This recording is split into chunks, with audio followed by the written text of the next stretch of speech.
Have you ever heard the phrase, tasks expand to fill the available space? I've heard so many retired people say, how did I ever have the time to work? I've got so many jobs to do around the house. Tasks expand to fill the available space, which basically means you take what time you need to do whatever it is you need to do. I think anxiety performs just like that. Anxiety expands to fill the available space. Now, that can mean that you could be anxious all the time, all day.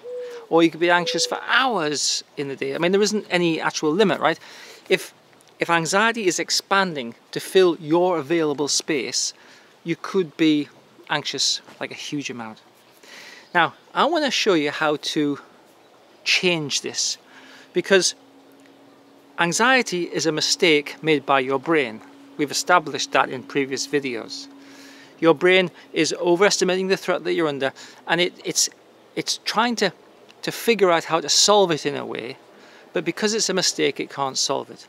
So your brain is in principle, or it could potentially be active all of the time, a part of your brain active all the time, trying to solve worry and anxiety without a resolution. Now, when tasks expand to fill the available space, the tasks get done.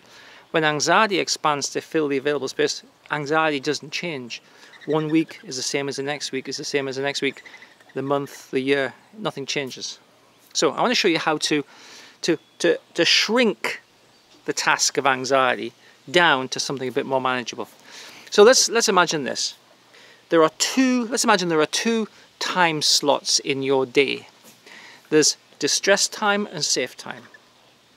And distress time is when you're going to worry and you're going to be anxious and you're going to put full effort into worrying and being anxious. And safe time is when you're not going to worry or be anxious. So let's establish distress time. I would say that distress time wants to be about 10 to 15 minutes. Not at night, but it could be sort of early evening, let's say 6 o'clock, something like that, but definitely not just before bed. So distress time is 10 to 15 minutes, and in that time you are absolutely allowed to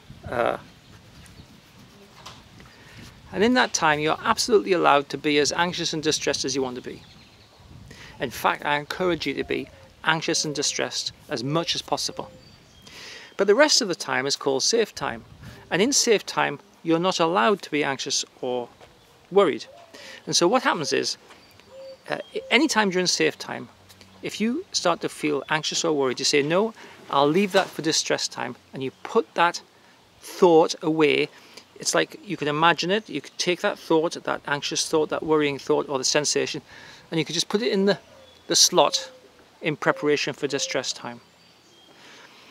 And so you say, no, I'll leave that for distress time. And then you put your attention, deliberately put your attention somewhere else.